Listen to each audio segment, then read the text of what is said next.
Bienvenidos al Autómata Podcast. Yo soy Héctor Mata y este es el episodio 7. Apoya al podcast desde $1 al mes en patreon.com/Autómata Podcast y disfruta contenido extra. Y visita superautomata.blogspot.com para más artículos y audios. La ontología más general típicamente asociada al ateísmo es el naturalismo. Existe solamente un mundo, el mundo natural, que exhibe patrones que llamamos las leyes de la naturaleza y que se puede descubrir mediante los métodos de la ciencia y la investigación empírica.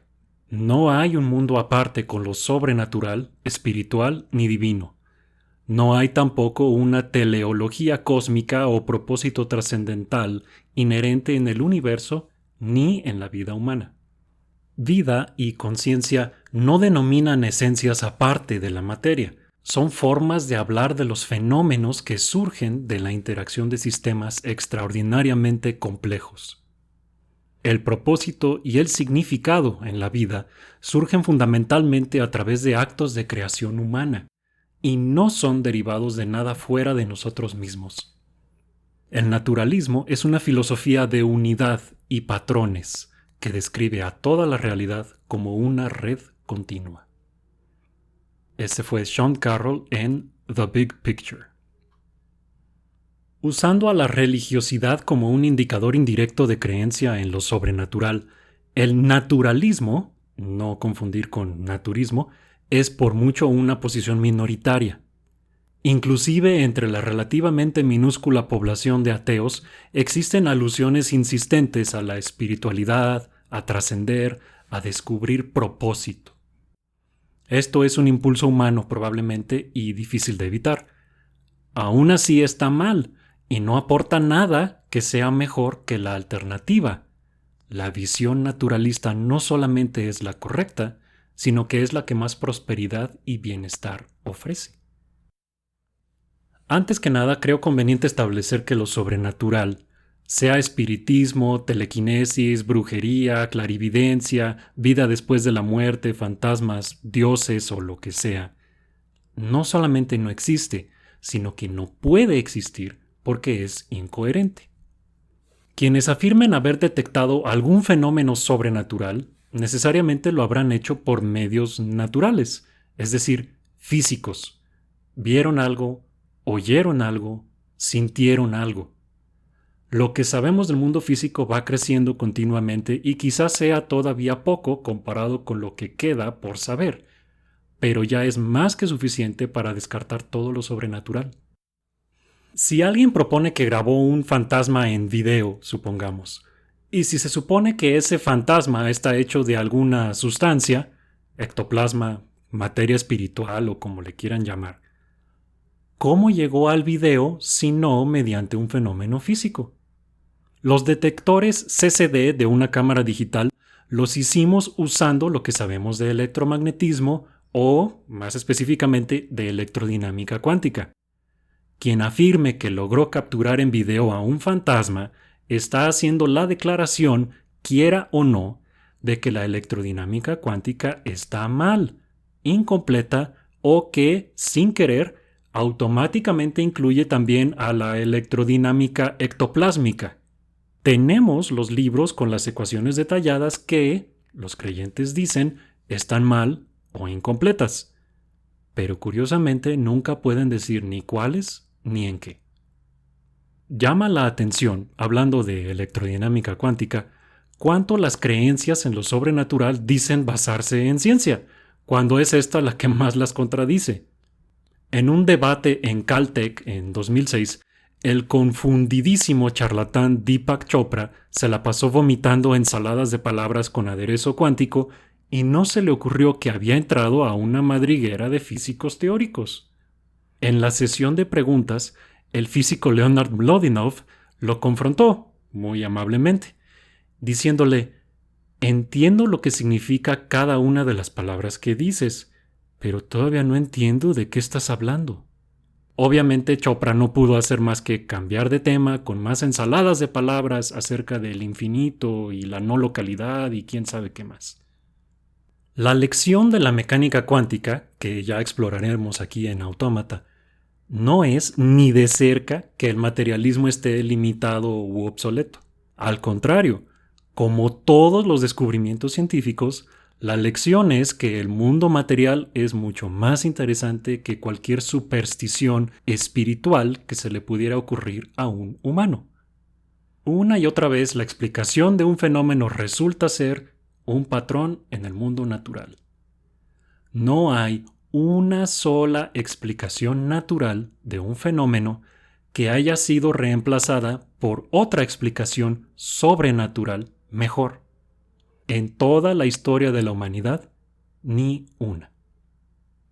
Cada vez que lo sobrenatural tiene la oportunidad de ganarse un Nobel de física, química o medicina, fracasa. Todo lo que se pudiera explicar, proponiendo la existencia de lo sobrenatural, puede explicarse, con menos suposiciones y muchísima más evidencia, proponiendo la existencia de gente confundida. Los videntes, por alguna razón, no se ganan la lotería.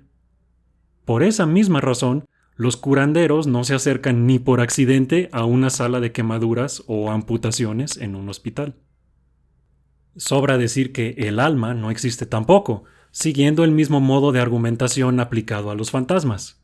¿Cómo puede una entidad física, como el cuerpo humano, interactuar con algo no físico como el alma? Algún componente físico es necesario para, digamos, mover un brazo o abrir los ojos, porque esos movimientos son físicos. ¿Cómo empuja o jala el alma a los mecanismos del cuerpo o el cerebro si no está hecha de nada físico?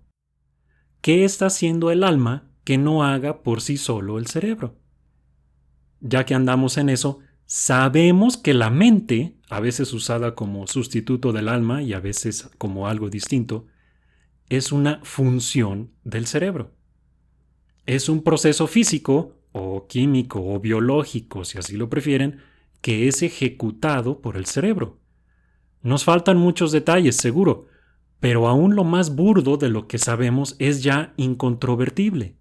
Dañas al cerebro y dañas a la mente. Si no, ¿qué creen que hace el Alzheimer? ¿Qué creen que hace una lobotomía? ¿Cómo creen que funciona la anestesia? Aunque todo se pueda reducir, en principio, a objetos y mecanismos de física fundamental, esto no siempre es lo más práctico. La física de partículas debe ser consistente con, digamos, la economía, pero sería imposible e impráctico tratar de derivar la economía a partir de la física de partículas. Afortunadamente, puede describirse el mundo natural a distintos niveles, algo que el físico Sean Carroll llama naturalismo poético. Por ejemplo, podemos hablar de un smartphone como un dispositivo con cierto sistema operativo y aplicaciones, o como una colección compleja de circuitos integrados y otros componentes electrónicos, o como moléculas y partículas fundamentales. Todas esas descripciones son válidas y equivalentes. En el naturalismo poético, algo es real si juega un papel esencial en una descripción natural coherente. Lo que conecta un nivel de descripción natural con otro es la emergencia, en el sentido de emerger, definida como la presencia de propiedades en una descripción natural que no se encuentran en otra descripción más fundamental, pero podrían ser derivadas de ella. Un caso fácil de entender es la temperatura de un objeto, propiedad que emerge de la energía cinética de las partículas individuales que lo componen, pero que no existe en ninguna de ellas. Es un sinsentido hablar de la temperatura de una sola molécula. Una vez que uno se ubica en un nivel que en principio se puede derivar de otro más fundamental, puede tomar sus propiedades básicas como fundamentales y seguir describiendo al mundo en ese nivel sin problema. En principio, todas las propiedades de un nivel de descripción se podrían derivar de los niveles que le son más fundamentales, algo conocido como reduccionismo. Pero no es necesario hacerlo para empezar a estudiar. El concepto de temperatura se usó, incluso de manera científica, mucho antes de que se supiera su origen en la energía cinética de las partículas. En nuestras vidas diarias, inclusive los naturalistas más radicales nos movemos con propósitos, tomamos decisiones, planeamos para el futuro, tratamos de darle sentido a lo que hacemos. Ninguna de esas cosas existe en las descripciones naturales del mundo, especialmente las científicamente más rigurosas, a ningún nivel. El filósofo Wilfred Sellars propuso que una visión moderna de lo que hace la filosofía es reconciliar, en la medida posible, el mundo como se nos manifiesta con el mundo como realmente es. Los humanos nos contamos historias, le atribuimos sentido a nuestra existencia y la de los demás. Sentimos, pensamos, planeamos para el futuro. Las partículas fundamentales, obviamente, no. Al principio mencioné que no había que confundir el naturalismo con el naturismo, la creencia de que lo natural es bueno y que es una falacia sumamente común, irónicamente, entre quienes veneran a lo sobrenatural.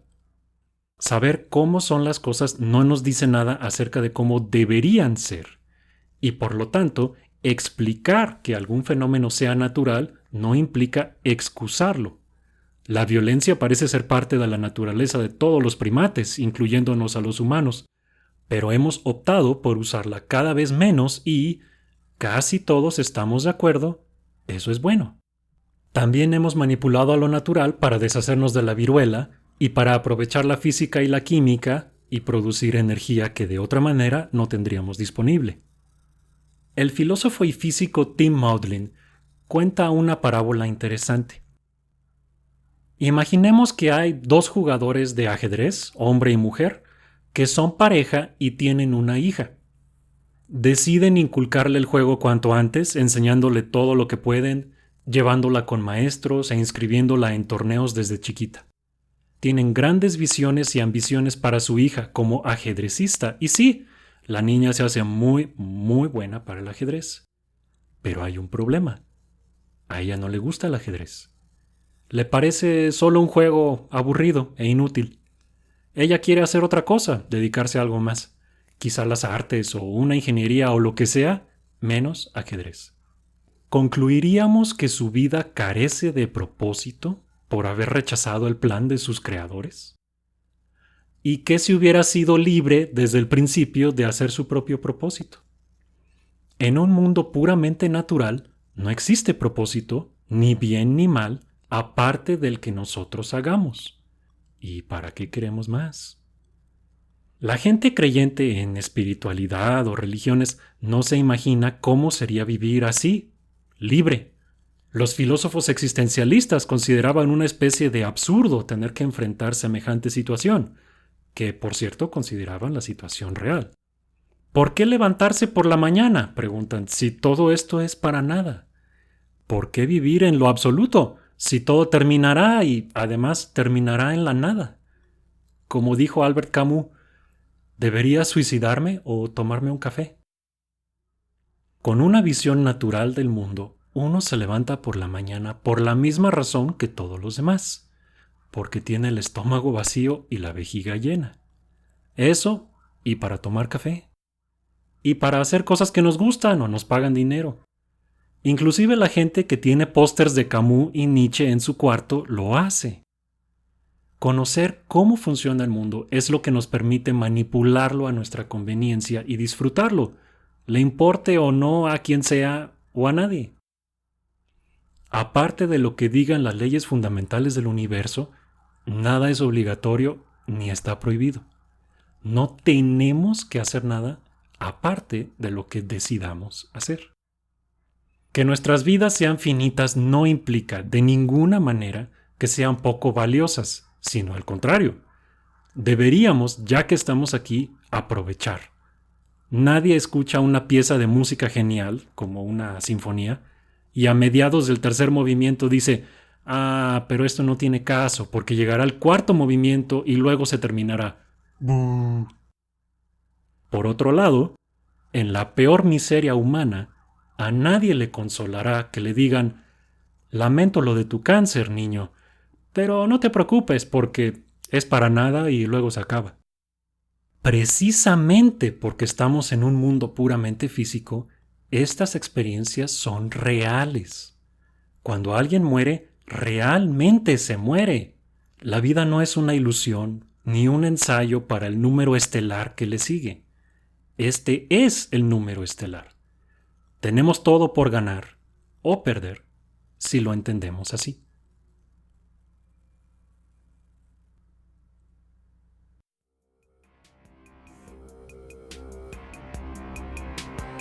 Si quieres más episodios y contenido como el anterior, sigue la publicación de artículos y episodios por Facebook en facebook.com/automatablog o en Twitter en @automatapodcast o escríbenos a automatablog@gmail.com. El podcast es posible gracias a tu apoyo.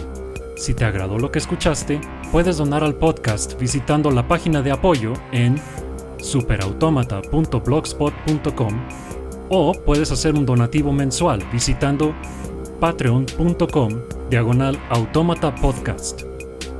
La música es Tyrant, cortesía de Kevin MacLeod de filmmusic.io y lleva una licencia Creative Commons 4.0. Yo soy Héctor Mata. Gracias por escuchar.